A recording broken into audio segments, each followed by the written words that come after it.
capítulo 15 da primeira carta do apóstolo Paulo aos Coríntios, e o versículo de número 1. Ouçam o que diz: Irmãos, venho lembrar-vos o evangelho que vos anunciei, o qual recebestes e no qual ainda perseverais. Por ele também sois salvos, se retiverdes a palavra tal como vô-la preguei, a menos que tenhais crido em vão. Antes de tudo vos entreguei o que também recebi, que Cristo morreu pelos nossos pecados, segundo as Escrituras, e que foi sepultado e ressuscitou ao terceiro dia, segundo as Escrituras. E apareceu a Cefas, e depois aos 12. Depois foi visto por mais de 500 irmãos, de uma só vez, dos quais a maioria sobrevive até agora, porém alguns já dormem. Depois foi visto por Tiago, mais tarde por todos os apóstolos, e afinal, depois de todos, foi visto também por mim, como por um nascido fora de tempo. Porque eu sou o menor dos apóstolos, que mesmo nem sou digno de ser chamado apóstolo, pois persegui a igreja de Deus. Mas pela graça de Deus sou o que sou, e a sua graça que me foi concedida não se tornou vã. Antes trabalhei muito mais do que todos eles, todavia não eu, mas a graça de Deus comigo. Portanto, seja eu ou sejam eles, assim pregamos e assim crestes. Ora, se é corrente pregar-se que Cristo ressuscitou dentre os mortos, como, pois, afirmam alguns dentre vós que não há ressurreição de mortos? Se não há ressurreição de mortos, então Cristo não ressuscitou. E se Cristo não ressuscitou, é vã a nossa pregação e é vã a vossa fé. E somos tidos por falsas testemunhas de Deus, porque temos asseverado contra Deus que ele ressuscitou a Cristo, ao qual ele não ressuscitou, se é certo que os mortos não ressuscitam. Porque se os mortos não ressuscitam, também Cristo não ressuscitou. E se Cristo não ressuscitou, é vã a vossa fé e ainda permaneceis nos vossos pecados. E ainda mais, os que dormiram em Cristo pereceram. Se a nossa esperança em Cristo se limita apenas a esta vida, somos os mais infelizes de todos os homens. Versículo 20. Mas, de fato, Cristo ressuscitou dentre os mortos, sendo ele as primícias dos que dormem. Amém. Meus queridos irmãos, dentre algumas datas comemorativas que nós comemoramos ao longo do ano, datas comemorativas, comemorações de festas, tradições religiosas, eu acredito que a que mais deveria atrair os cristãos deveria ser a festa da Páscoa. Infelizmente, nós permitimos que uma grande porcentagem, eu não quero ser muito radical, mas uma grande porcentagem do paganismo nós permitimos invadir alguns cultos, algumas celebrações, algumas tradições cristãs. Por exemplo, quando nós falamos da festa da Páscoa, infelizmente o que representa a festa da Páscoa nas comemorações é um coelho, um ovo de chocolate. Na escola as professoras pintam as nossas crianças, faz um bigodinho do coelho nas nossas crianças, recortam as orelhinhas de coelho, papel cartolina e enfeita lá na cabecinha das nossas crianças. Eu não quero fazer nenhum juízo de valor e compreendo a didática, a pedagogia das nossas professoras, das crianças, na igreja, mas até na igreja nós percebemos que há esse jeito de falar da Páscoa ou de se celebrar a Páscoa. Mas para além de qualquer coisa, todos nós compreendemos que este jeito de falar da Páscoa, ou este jeito de celebrar a Páscoa, nada tem a ver com a Páscoa da Bíblia. Porque a Páscoa da Bíblia não tem como representação um coelho, muito menos um ovo de chocolate. Lá no Antigo Testamento, quando a festa da Páscoa foi instituída pelo próprio Deus, Deus avisou a Moisés que os filhos de Israel deveriam comer a carne do cordeiro, não é coelho, cordeiro, assada ao fogo, acompanhado de ervas amargas, não era ovo de chocolate, ervas amargas e pães asmos. Na nova aliança, todos nós cristãos compreendemos que Jesus celebrou a última Páscoa na noite que antecipava na noite que antevia a sua morte, o seu julgamento, a sua prisão e a sua morte em cruz. Ele celebrou a última Páscoa e instituiu o que nós chamamos de a ceia do Senhor. E ele diz: fazei isto todas as vezes que comerdes em memória de mim. Então, para nós cristãos, a Páscoa é Cristo, o Cordeiro de Deus que tira o pecado do mundo. O Cordeiro de Deus que tira o pecado do mundo, Cristo ressurreto, Ele é a nossa Páscoa. Então, por isso eu começo a minha reflexão aqui hoje à noite, dizendo a vocês que esta data comemorativa da Páscoa deveria ser a que mais atrai a atenção dos cristãos. Nós celebramos o Natal, é uma outra festa que está no calendário e a gente celebramos recentemente agora o Natal. Celebramos o Natal e no Natal nós celebramos o quê? O nascimento de Jesus. É bem verdade que o nascimento de Jesus não se deu no dia 25 de dezembro, mas isso é uma outra discussão e não importa se foi de 25 de dezembro, se foi no mês de outubro, se foi em abril, não importa o mês, o dia, o que importa é que nós celebramos o seu nascimento. Jesus nasceu para nós. Mas na Páscoa, nós relembramos o seu sofrimento. É na Páscoa que nós relembramos o seu sofrimento. Relembramos a sua morte e mais do que isto, nós relembramos a sua ressurreição. Por quê? Porque na ressurreição de Jesus é que está a nossa vitória. Cristo vive, Ele ressuscitou dentre os mortos. E porque Ele vive, eu posso crer no amanhã. Porque o túmulo está vazio, nós estamos aqui hoje. Porque a sepultura está vazia, nós podemos celebrar a nossa grande vitória.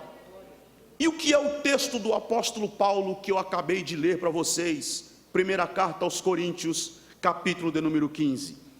O texto de Paulo, capítulo 15, na primeira carta aos Coríntios, é uma defesa veemente que o apóstolo São Paulo faz da ressurreição. Porque vejam bem, é verdade que Cristo nasceu, é verdade. É verdade que Cristo cresceu, é verdade.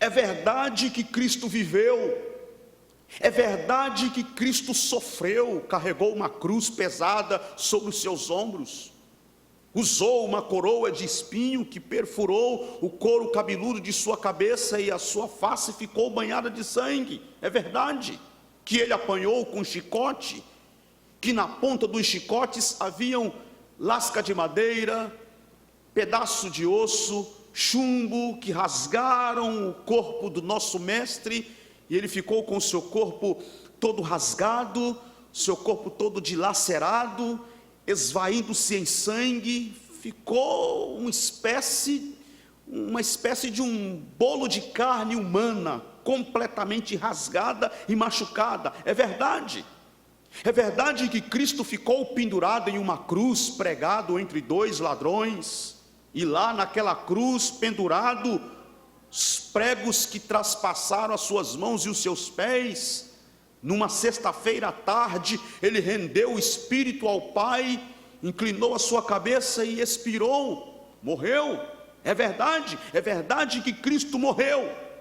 Mas ouçam-me, senhores e senhoras, mais do que isto, a maior mensagem que nós temos para anunciar a este mundo é que este mesmo Cristo que enfrentou a cruz, que enfrentou a morte, que enfrentou a tortura, que enfrentou toda aquela raiva, toda aquela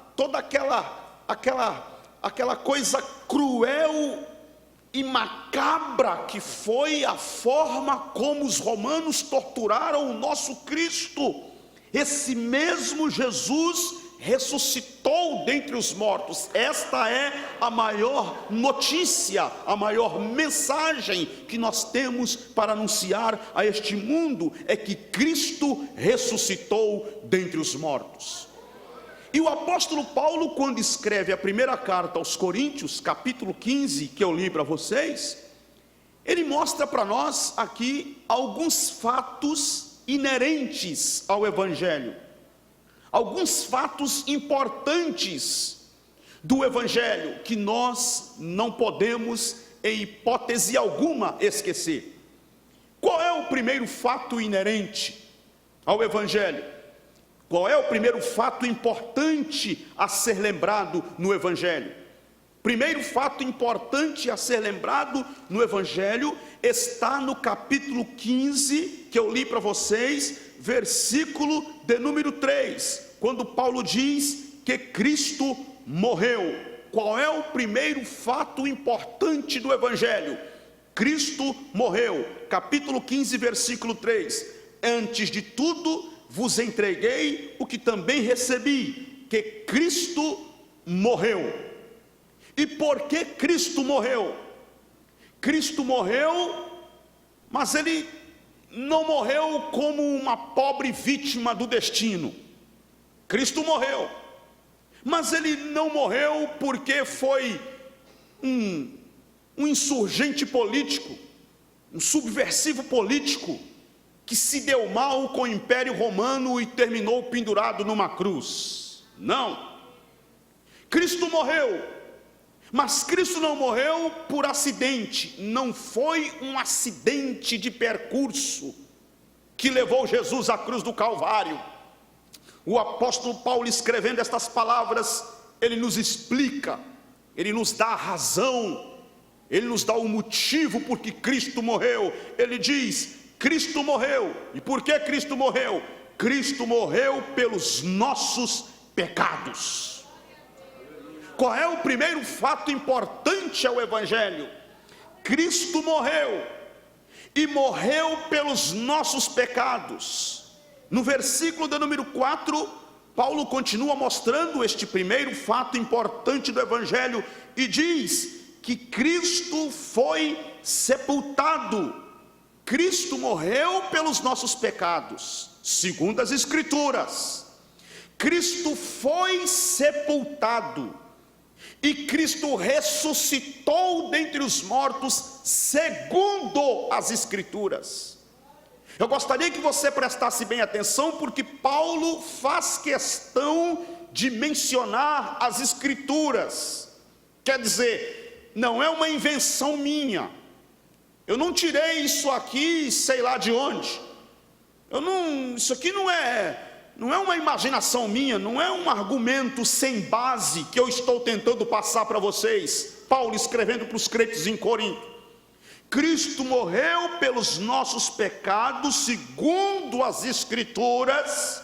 Se vocês creem nas Escrituras, se as Escrituras testificam que nela nós temos vida eterna, se as Escrituras testificam de Cristo, são as Escrituras que testificam de Cristo, e nele nós temos vida eterna. Se vocês creem nas Escrituras, se vocês creem que as Escrituras é divinamente inspirada por Deus, Paulo então está usando o argumento que é segundo as Escrituras. Cristo morreu pelos nossos pecados, segundo as Escrituras, foi sepultado e ressuscitou ao terceiro dia, segundo as Escrituras. E mais, ainda como primeiro fato importante do Evangelho, Paulo deixa claro: Cristo morreu pelos nossos pecados, foi sepultado, ressuscitou, segundo as Escrituras, e houve testemunhas. Quer dizer, Paulo não só cita as Escrituras para embasar o que ele está argumentando, Paulo não só usa as Escrituras para embasar a sua grande defesa da ressurreição, porque deixa eu abrir um parênteses aqui para dizer a vocês o seguinte: por que Paulo pega esse tema de frente? Ele usa um capítulo inteiro. Se vocês prestarem atenção, o capítulo 15 tem aí 58 versículos, e ele usa o capítulo 15 inteiro, 58 versículos em todo o capítulo, para fazer essa defesa da ressurreição. Por que Paulo faz isso? Porque estava correndo um ensino na igreja de Corinto, estava lá uma ideia sendo divulgada na igreja de Corinto, de que os mortos não ressuscitam.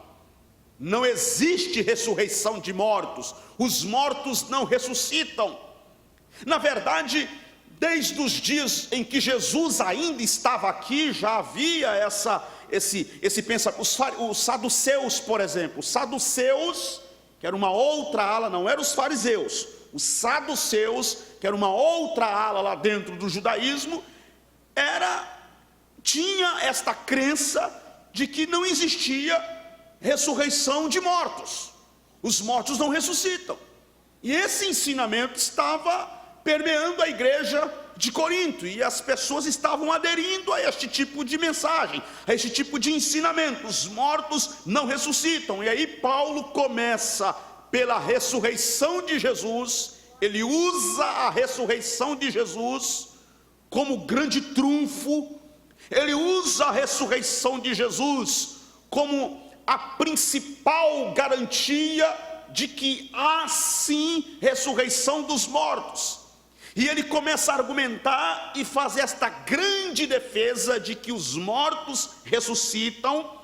E então, para fazer isto, ele cita as Escrituras e faz questão de mencionar que houve testemunhas oculares, gente que viu, gente que presenciou. Vejam bem, capítulo 15, versículos de número 5 a 8, olha o que Paulo diz: ele apareceu a Cefas e depois aos 12, depois foi visto por mais de 500 irmãos de uma só vez, dos quais a maioria sobrevive até agora.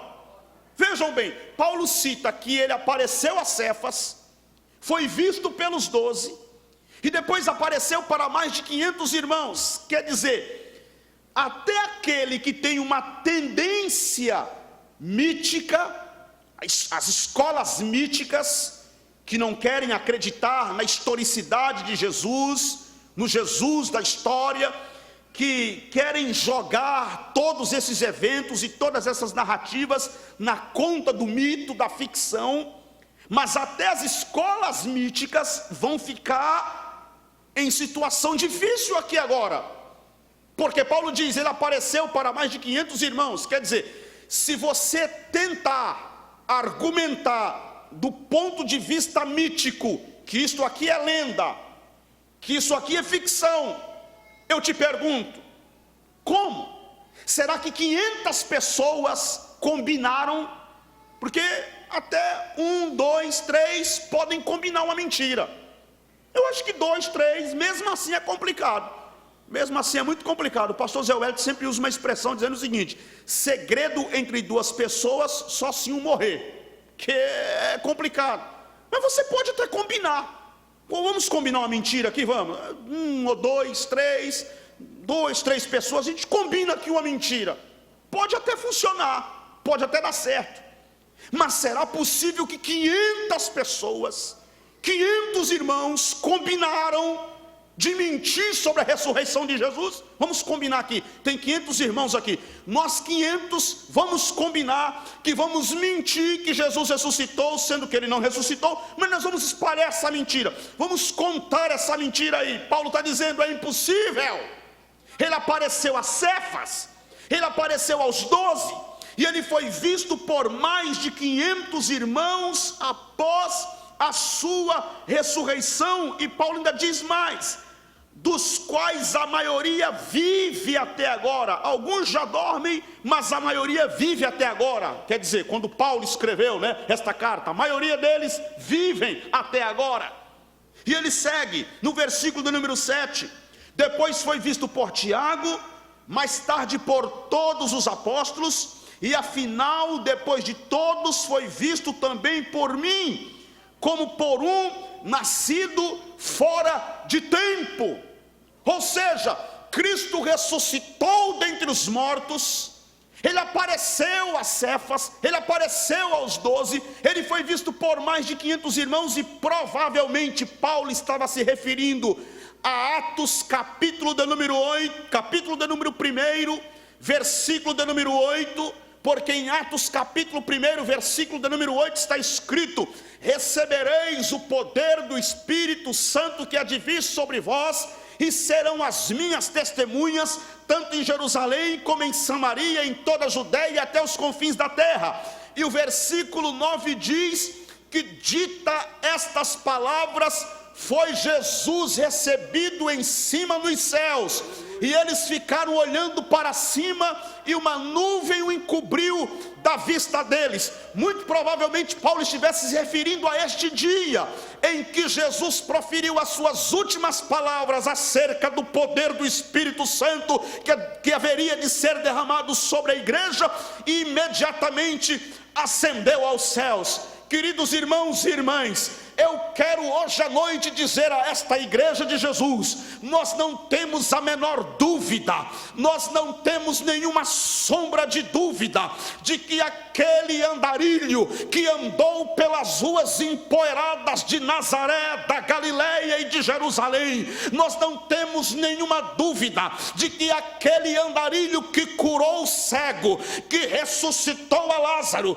que limpou leprosos, que foi traído por um de seus amigos, que foi negado por um outro discípulo, nós não temos a menor dúvida de que aquele homem nazareno, que há mais de 2000 anos resgatou a dignidade das mulheres, andou com pecadores e comeu com eles, e foi morto pendurado em uma cruz, ao terceiro dia ele ressuscitou dentre os mortos e está vivo para sempre. E esta mensagem arde em nosso coração, e nós temos esta certeza de que ele está vivo. Nós não estamos aqui em torno de um Cristo morto, nós não estamos celebrando aqui um defunto. Esse culto não é uma adoração a um morto que morreu há 2000 anos, não. Esse culto aqui é em torno da pessoa de Jesus, que está vivo. Ele ressuscitou, ele vive, e nós celebramos a este Cristo que vive para sempre. Louvado seja o seu nome. Que sentido faria se Jesus não ressuscitou Que sentido faria você sentado aí nessas cadeiras ouvindo esse pregador?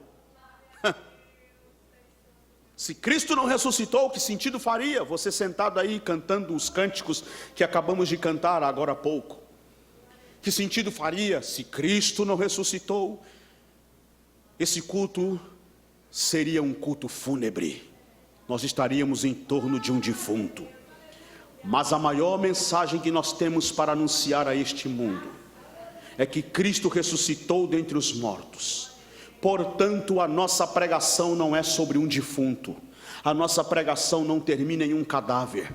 A nossa pregação não termina em uma sepultura. A nossa pregação é concretizada naquele que desceu às profundezas do abismo, tomou a chave do inferno e da morte, subiu e gritou dizendo: é-me dado todo o poder nos céus e na terra. E a Bíblia diz que brevemente ele voltará montado em um cavalo branco, e na sua coxa estará escrito, no seu manto sobre a sua coxa estará escrito: Rei dos reis e Senhor dos senhores. Ele ressuscitou e nós cremos que ele vive, e porque ele vive, eu posso crer no amanhã. Então todo o capítulo 15 da primeira carta de Paulo aos Coríntios quer chegar a um só ponto, qual seja: haverá ressurreição dos mortos. Qual é o ponto que o capítulo 15 quer chegar? Haverá ressurreição dos mortos. Apesar da mudança da natureza e da composição dos corpos, mas eles serão os mesmos corpos. Veja aí no versículo de número 51 e 52, Paulo diz: irmãos, eis que eu vos digo um mistério. Na verdade, nem todos dormiremos, mas todos seremos transformados, no momento, num abrir e fechar de olhos, ao som da última trombeta, porque a trombeta soará, os mortos ressuscitarão incorruptíveis, e nós seremos transformados.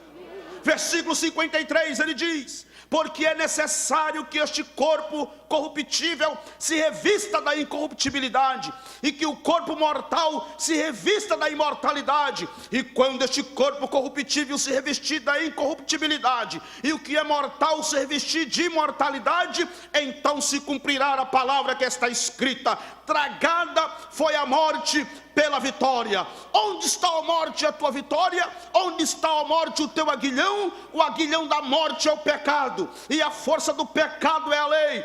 Mas graças a Deus que nos dá a vitória por intermédio de nosso Senhor Jesus Cristo. Esta é a nossa vitória. O grande argumento do apóstolo Paulo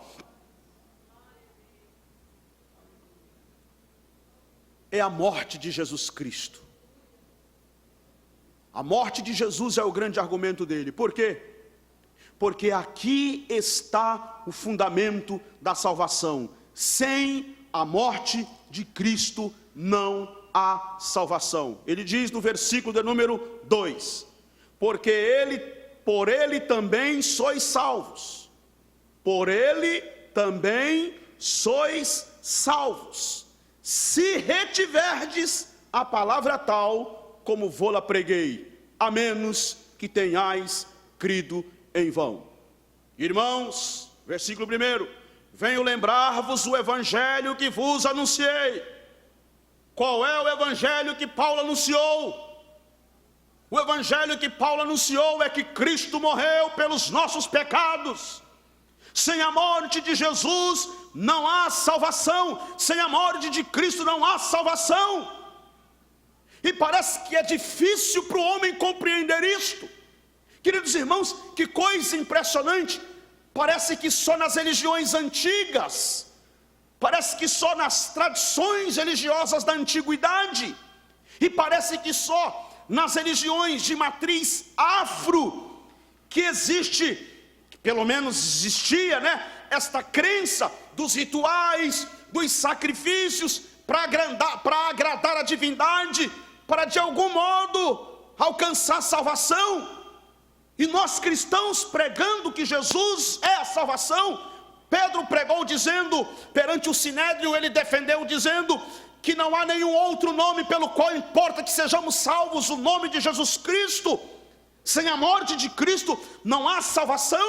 Paulo ensinou aos crentes em Éfeso, e no capítulo 2, versículo 8 da carta aos Efésios, ele disse: pela graça sois salvos por meio da fé. Isso não vem de vós, é dom de Deus, e não vem das obras para que ninguém se glorie. Mas parece, meus queridos irmãos, que esta ideia que torce o evangelho, parece que essa ideia de religiões da antiguidade, de religiões de matriz afro, que pregam os rituais, que pregam o derramamento do sangue do animal para conquistar a salvação, parece que não é mais só uma crença deles lá, parece que contaminou a nossa pregação também, porque nos púlpitos das igrejas evangélicas Brasil afora, estão pregando também rituais para conquistar a salvação. Faça a campanha disso, faça a campanha daquilo, venha conseguir a sua salvação, venha. Quanto é que você paga pela salvação do teu filho? Quanto é que você paga pela salvação do teu marido? Quanto é que você paga pela salvação do teu esposo? Eu quero te dizer aqui hoje, não há nada a pagar pela salvação do teu marido, não há nada a ser pago pela salvação do teu filho,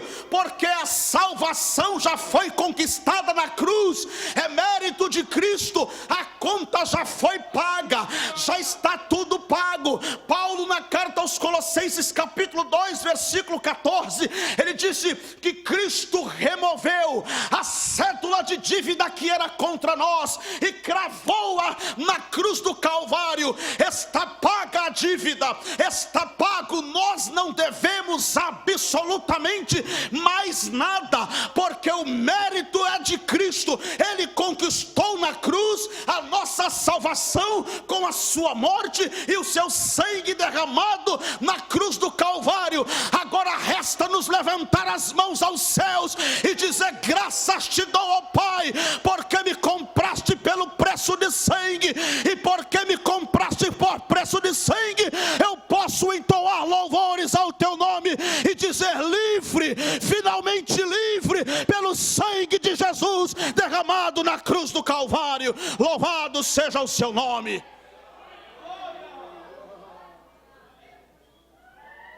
Sem a morte de Jesus não há salvação. Não é o sangue do gato, não é o sangue da galinha preta, não é o sangue do bode nem do bezerro.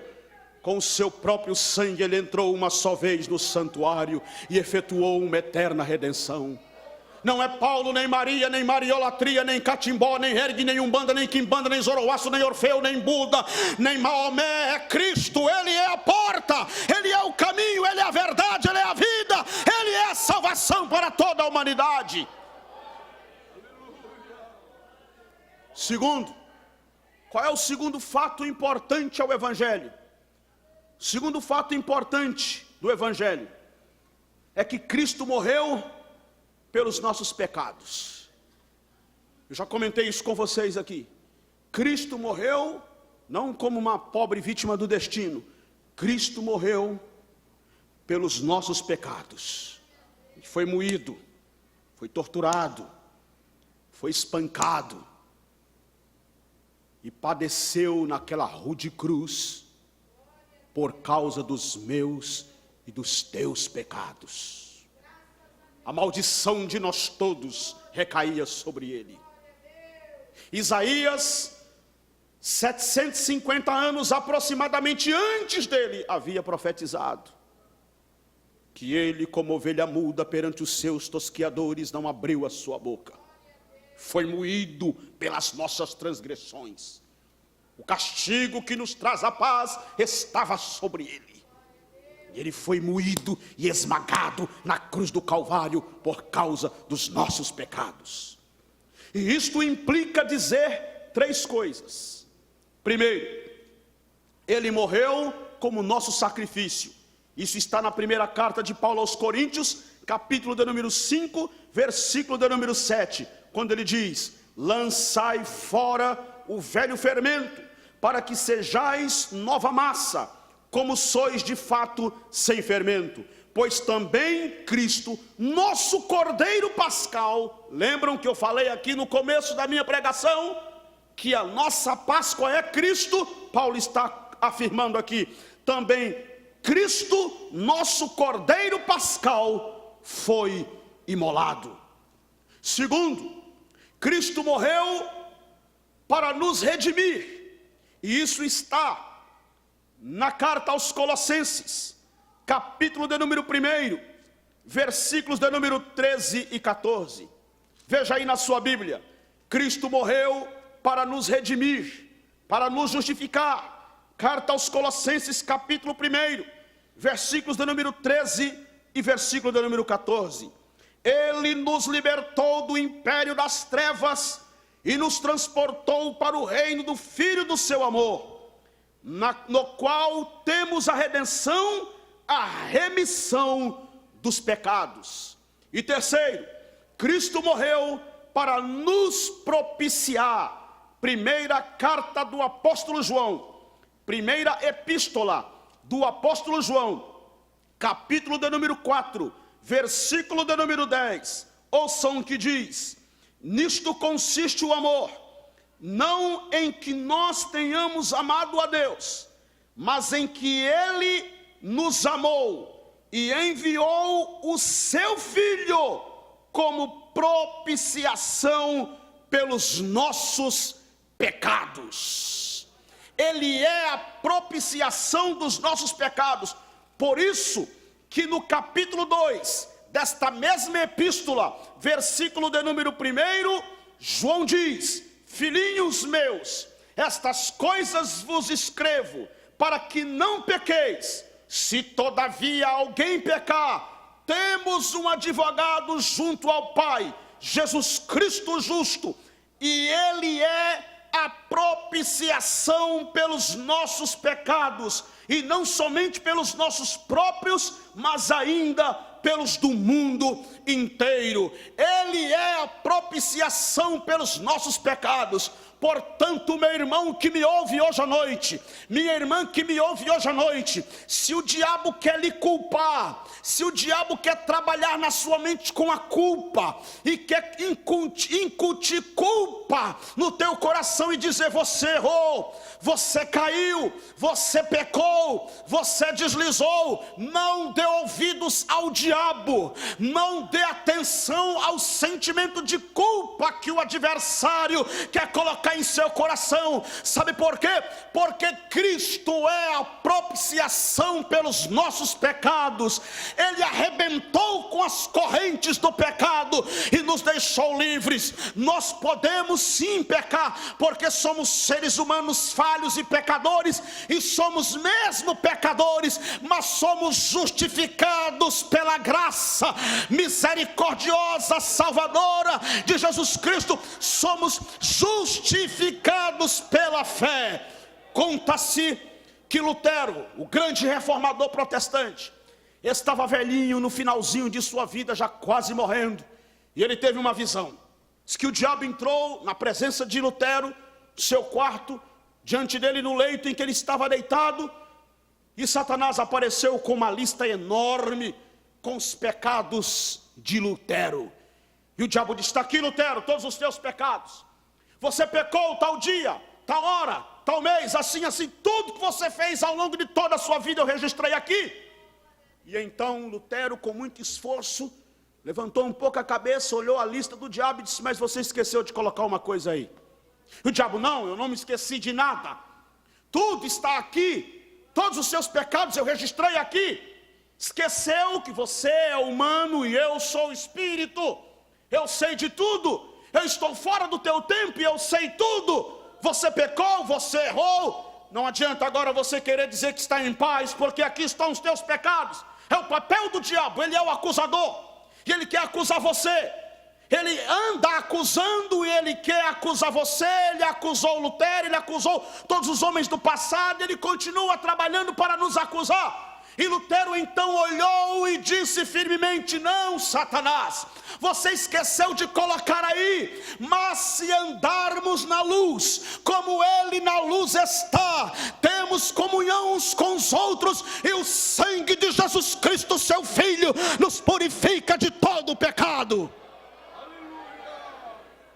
E conta-se que Lutero então viu quando tudo se transformou em fumaça, e aquela visão desapareceu da frente dele, porque ele tinha certeza, tinha convicção de que ele estava debaixo da proteção do sangue de Jesus Cristo vertido na cruz do Calvário. Então Cristo morreu pelos nossos pecados, e essa é a compreensão que nós devemos ter do Evangelho. Se você me perguntar hoje à noite, pastor Nilson, qual é a grande compreensão que nós temos que ter do Evangelho? Eu te respondo, a grande compreensão que nós temos que ter do Evangelho é que Cristo morreu pelos nossos pecados. Estamos livres da condenação e da maldição do inferno, porque Cristo levou sobre si a nossa culpa, perdoou os nossos pecados, e nós podemos hoje simplesmente contar com esta graça maravilhosa que está sobre nós. Eu vou terminar, mas antes de terminar, eu quero falar basicamente aqui três coisinhas bem básicas sobre a ressurreição de Jesus. O que é que a ressurreição de Jesus nos afirma? Você olha para o túmulo e o túmulo está vazio. Quando você olha para o cristianismo, porque é só no cristianismo que existe um túmulo vazio. Quando você olha para o cristianismo e vê um túmulo vazio, o que é que isso significa? Basicamente, o que é que isso quer dizer? Primeiro, o túmulo vazio, a ressurreição de Jesus, significa dizer que Jesus é Deus. Qual é a mensagem do túmulo vazio? Jesus é definitivamente Deus. Nenhum outro homem na história, nem Buda, nem Maomé, nenhum grande vulto na história da humanidade teve a capacidade de entrar num túmulo e sair outra vez. Mesmo aqueles que o próprio Jesus ressuscitou, Lázaro, filho da viúva de Naim, a filha de Jairo, mesmo eles voltaram a morrer. Jesus o ressuscitou, mas eles não iriam viver eternamente. Morreram. Lázaro não está mais no mundo, claro que não, morreu de novo. Filho da viúva de Naim morreu outra vez. A filha de Jairo morreu outra vez. Só há um personagem na história da humanidade e na história do universo que saiu, entrou na sepultura envolto a uns lençóis como morto, e foi posta lá uma pedra na porta do túmulo e cravado o selo de Roma como sinal de que é inviolável. Mas no terceiro dia ele ressuscitou e está vivo, e este é Jesus Cristo. Isto porque ele é Deus. Deus ressuscitou a Jesus Cristo de Nazaré. Ele não era um homem comum, ele não era um homem qualquer, ele era Deus. João escreve e diz: no princípio era o verbo, e o verbo era Deus, e o verbo estava com Deus, e todas as coisas foram feitas por ele e para ele, e sem ele nada do que foi feito se fez. Portanto, a morte não é capaz de segurá-lo, não, a sepultura não é capaz de detê-lo, não, a pedra, o selo de Roma, nada é capaz de segurá-lo, porque ele vive, ele tem poder sobre a morte, ele tem poder sobre o grilhão da morte, ele é o vencedor do inferno, ele é o vencedor do pecado, ele é o vencedor da morte, ele é o vencedor, ele venceu por mim, por você. Deixa eu te dizer, meu irmão, minha irmã, nós seres humanos, pobres, fracos e limitados, não temos nenhum poder, nem contra o diabo e nem contra a morte. Nós choramos à beira do caixão a morte dos nossos entes queridos, mas tem uma coisa que eu quero dizer aqui hoje à noite: nós estamos debaixo da sombra daquele que venceu o diabo, venceu o pecado e venceu a morte, e breve, muito em breve, nós vamos zombar da cara da morte e vamos podemos dizer: estamos agora eternamente ao seu lado. Ele vive eternamente, e porque Ele vive, nós podemos contar com a esperança que estaremos eternamente com Ele. 2. Primeiro, Ele é Deus. Segundo, o que diz o túmulo vazio? Que Deus se importa conosco. Mas o que isso tem a ver, pregador? Eu olho para o túmulo está vazio. O que isso significa? Que Deus se importa conosco. Mas o que você quer dizer o que é com isso? O que eu quero dizer com isto é que Ele ressuscitou a Jesus. Quer dizer, o fato de Deus ressuscitar a Jesus implica dizer que isto é uma demonstração de que Ele se importa com você. Se você entrou em 2019 dizendo assim: meu Deus, 2018 foi o pior ano da minha vida. Meu Deus, eu entrei em 2019 com a sensação de derrota, com a sensação de frustração. Quanta coisa eu vi, quanta coisa eu vivi. E eu não só, pastor, para ser sincero, não estou com muita expectativa para 2019 não. Pois deixa eu te dizer, Deus se importa com você. Deus se importa com os teus negócios, com a tua casa, com a tua família. Deus se importa com você. Ele ressuscitou a Jesus. A dor do filho doeu nele. Qual foi a resposta dele para o mal? Qual foi a resposta dele para o ódio? Qual foi a resposta dele para o ato de violência contra seu filho? Ele respondeu como? Com mais morte. Quando o filho estava pendurado na cruz e todos zombavam dele, como foi que Deus respondeu? Com morte? Com vingança? Ele poderia, não poderia? Se ele quisesse mandar um batalhão de anjos exterminar com todos os que estavam zombando e torturando o seu filho, ele faria. Como foi que ele respondeu? Eu acho lindo isso. Deus não responde ao mal com o mal. Não. Deus não responde à morte com a morte. Não. Deus não responde o ódio com ódio. Não. A resposta de Deus para o mal, para a morte, para o ódio, é ressuscitando a Jesus Cristo. Vocês colocaram ele numa sepultura, pois eu tiro ele da sepultura.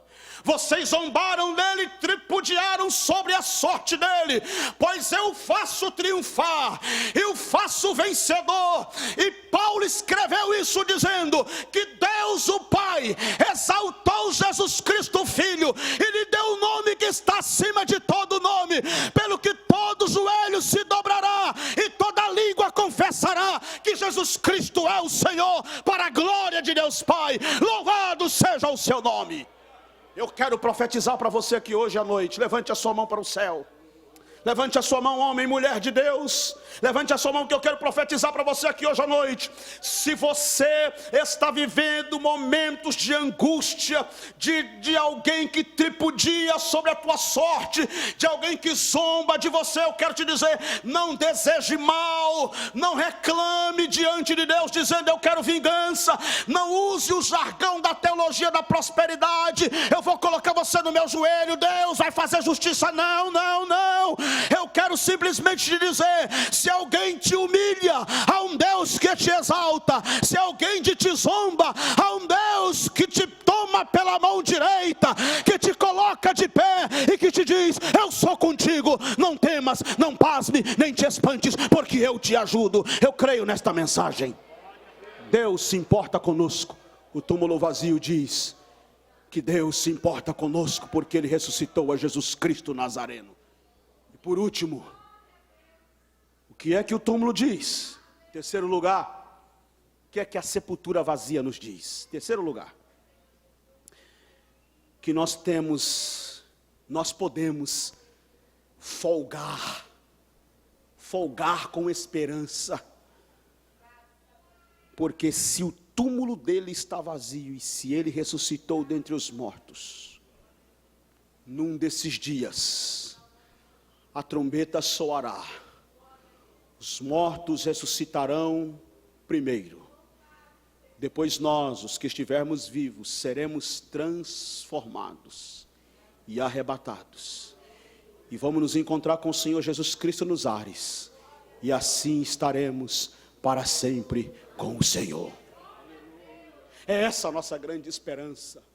O túmulo vazio diz para nós que nós não precisamos temer a morte.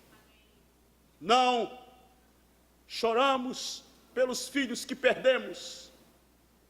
Choramos pelos entes queridos que perdemos. Choramos pela morte de um semelhante. Choramos pela tragédia que há no mundo. Choramos com tanto mal, com tanta angústia no coração de uma pobre mãe que, angustiada e desesperada, lamenta a morte prematura do seu filho.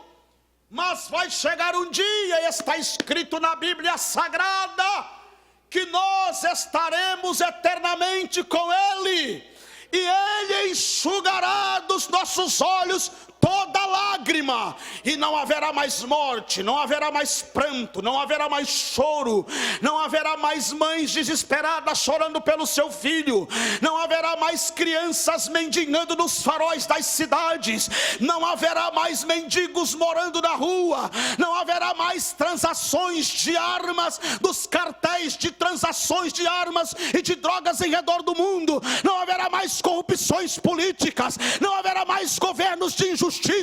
Não, porque Ele reinará eternamente, reinará com justiça, e a igreja estará com Ele. Louvado seja o seu nome. Quantos aqui têm esta esperança? Levante as suas mãos para os céus agora, levante as suas mãos para os céus agora, e permita que esta esperança gloriosa, que a alegria desta esperança de saber que o túmulo está vazio, que Jesus ressuscitou dentre os mortos, lhe dá força para continuar, lhe dá força para caminhar, lhe dá força para levantar a cabeça e continuar lutando e marchando.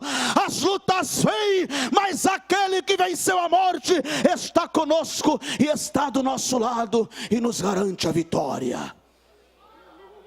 Eu quero te convidar a ficar em pé comigo agora no nome de Jesus.